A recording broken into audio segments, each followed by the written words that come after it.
Hello ma'am ngasi de na ma'am की दमक यामना नुंगाइरबा कानरबा पाव अमखक पुदुना लायको आइना हुजिक पाइजरिसे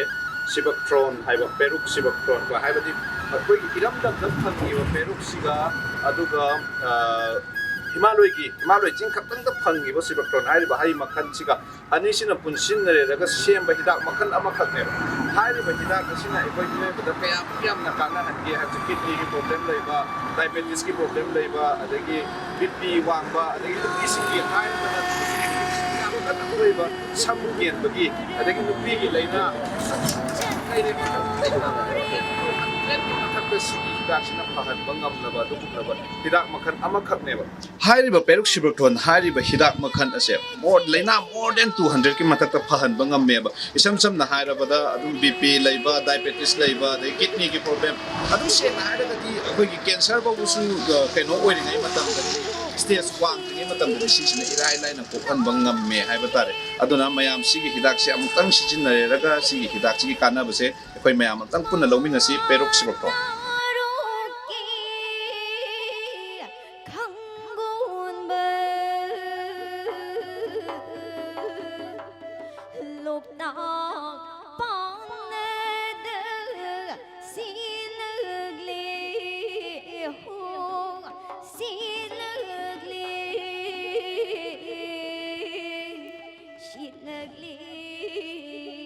पेरुक सिबक्ट्रॉन हाइदिबा हिदाक मखन असी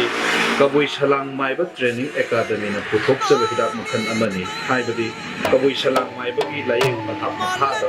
मागी मओम मतौबु लौजरेरगा पुथोकचबा हिदाक मखन अमनी हाइदिबा हिदाक असिगी खुदोक चाबा लौबिनिबा मियोइसिना अखोइ मथकता पिजरिबा कॉन्टैक्ट नंबर असिदा फोन तौसनबिरे हाइरगा हिदाक असिबु लौबगी खुदोक चाबा अदु लौबिनसी मयाम पुनमक